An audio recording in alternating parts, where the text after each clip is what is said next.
व तसूम रमज़ान, रमज़ान भी हर मज़हब के अंदर मौजूद है। ईसाइयों में आज भी रोज़ा रखा जाता है, यहूदियों में आज भी रोज़ा रखा जाता है। हाँ, हिंदू धर्म में तो रोज़े की मखसूस नौयतें हैं, अलग अलग देवी और देवताओं के नाम पर अलग अलग व्रत। यहाँ तक कि पति के नाम पर औरत को एक और व्रत रखने का हुक्म दिया गया है कि वो अपने पति की लंबी आयु, लंबी उम्र के लिए करवा चौथ का व्रत रखे।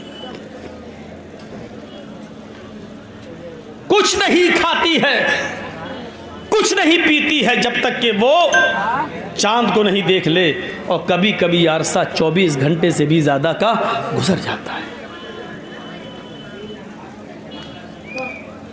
इस्लाम के अंदर रोज़ा है, लेकिन इतना सख्त नहीं कि आदमी बर्दाश्त न कर सके, और इतना आसान भी नहीं कि उसको एहसास ही ना हो कि हम अल्लाह के लिए किस चीज़ की कुर्बानी दे रहे हैं। बस रमज़ान के महीने में तुम रोज़े से नहीं हो, मौलाना साहब भूख बर्दाश्त नहीं होती है। मैं लेबर हूँ, मजदूर हूँ, काम करता हूँ, ईंटें ढोता हूँ, लेबर का काम करता हूँ, रिक्शा चलाता हूँ, मेहनत का काम है मेरा, इसलिए रोज़ा नहीं रख पाता हूँ। अल्लाह के बंदे, भूख और प्यास को बर्दाश्त करने का नाम ही तो रोज़ा है। अगर ये बर्दाश्त नहीं कर सकता है तो रोज़ा कैसा? इस्लाम की तारीख उठा के देखो, अक्सर जंगें, बल्कि जितनी भी जंगें हुई हैं इस्लाम की तारीख में, सब रोज़े की, रमज़ान के महीने में अक्सर हुई हैं। क्यों? सहाबा रोज़े की हालत में जिहाद किया करते थे, लड़ते थे, बगैर खाए और पिए तलवार चलाया करते थे। कभी कभी सुबह से शाम हो जाया करती थी काफिरों से लड़ते लड़ते, और कमज़ोर हो जाया करते थे, लेकिन उनके दिल में तमन्ना ये थी, इस हाल में अगर शहीद हो जाऊं तो अल्लाह के यहाँ मुझे और सवाब मिलेगा। मेरे प्यारे साथियों, तसव्वुर करो, जिहाद वैसे ही एक बहुत बड़ा काम, मेहनत, धूप, उसमें आराम नहीं होता है, दुश्मन से बचना भी पड़ता है और वार भी करना पड़ता है, दौड़ना भी पड़ता है और पहाड़ी और दरख्तों की ओट में छिपना भी पड़ता है। लेकिन इसके बावजूद वो रोज़े की हालत में हैं और जिहाद कर रहे हैं। हम रोज़ा रखकर रिक्शा नहीं चला सकते, रोज़ा रखकर हम मजदूरी नहीं कर सकते। रोज़ा इसलिए नहीं रखते हैं क्योंकि खैनी नहीं छूटती है, राजश्री नहीं छूटती है, रजनीगंधा नहीं छूटता है, बीड़ी और सिगरेट नहीं छूटती है। रोज़ा भी हर मज़हब के अंदर। व तहुज्जल बैत, और हज करो, हज भी हर मज़हब के अंदर है। यह अलग बात है कि उनके यहाँ तीर्थ स्थान अलग अलग हैं। यहूदियों का तीर्थ स्थान इज़राइल में है, दुनिया भर के यहूदियों को इज़राइल जाने का हुक्म है। ईसाइयों का भी तीर्थ स्थान है। हमारे हिंदू भाइयों के तीर्थ स्थान तो इतने हैं कि उनको खुद गिनती याद नहीं। कभी हरिद्वार, कभी बनारस, कभी इलाहाबाद, जहां गंगा जल मौजूद हो और गंगा बहती हो वहां तीर्थ स्थान।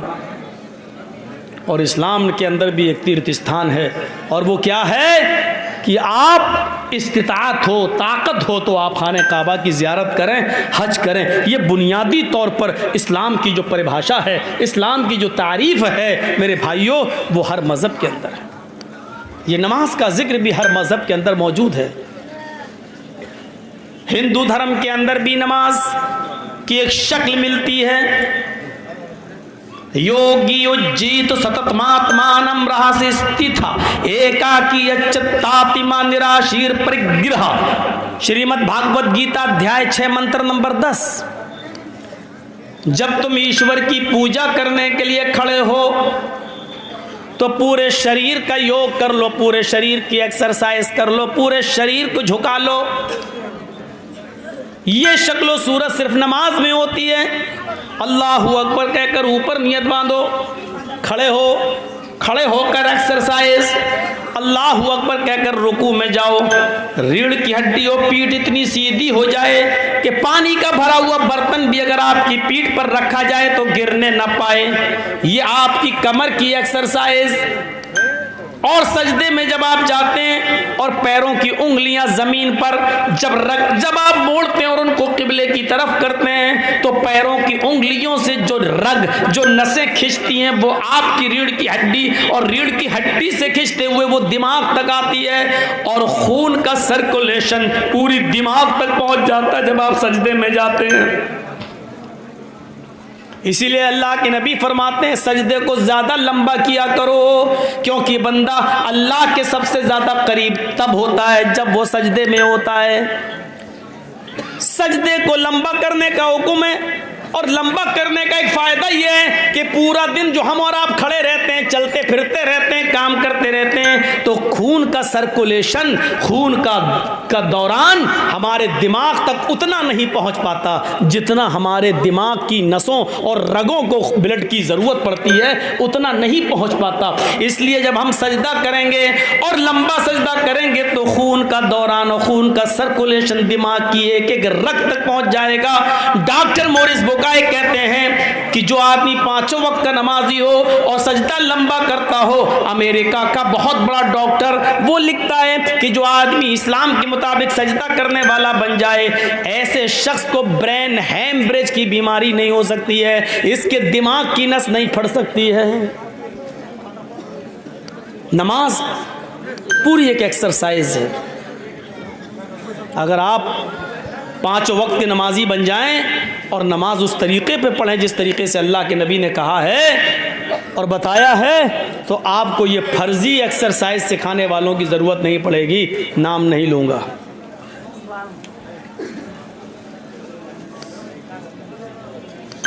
आजकल जो फर्जी लोग पैदा हो गए हैं एक्सरसाइज सिखाने वाले, इनकी ज़रूरत नहीं पड़ेगी अगर आप नमाज को नबी के तरीक़े के मुताबिक पढ़ने लगे। तो नमाज का जिक्र भी मौजूद है।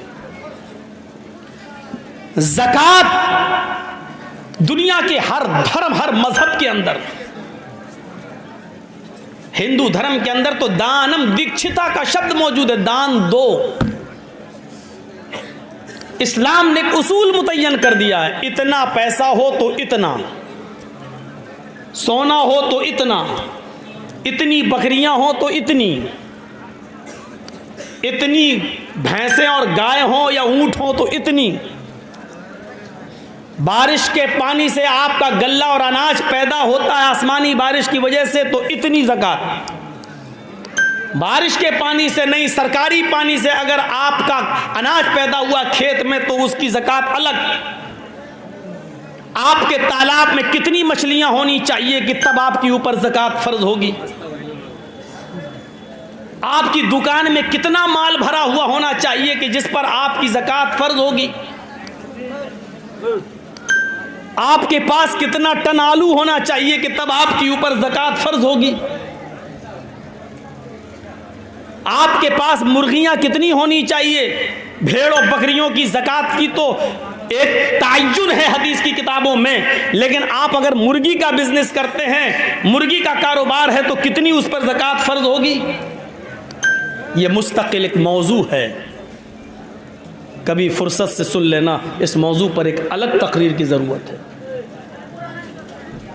तो ज़कात भी हर धर्म के अंदर, हर मज़हब के अंदर, लेकिन इस्लाम ने मुतय्यन कर दिया अगर आपके पास नकदी है, कैश है और उसकी कीमत 7.5 तोले सोना यानी तकरीबन 85 ग्राम सोने के बराबर और 52.5 तोले या 52.5 तोले चांदी के बराबर है और उसको 1 साल से ज़्यादा गुजर चुका है, तो उसके ऊपर आपको ज़कात देना पड़ेगी उतने रुपयों पर।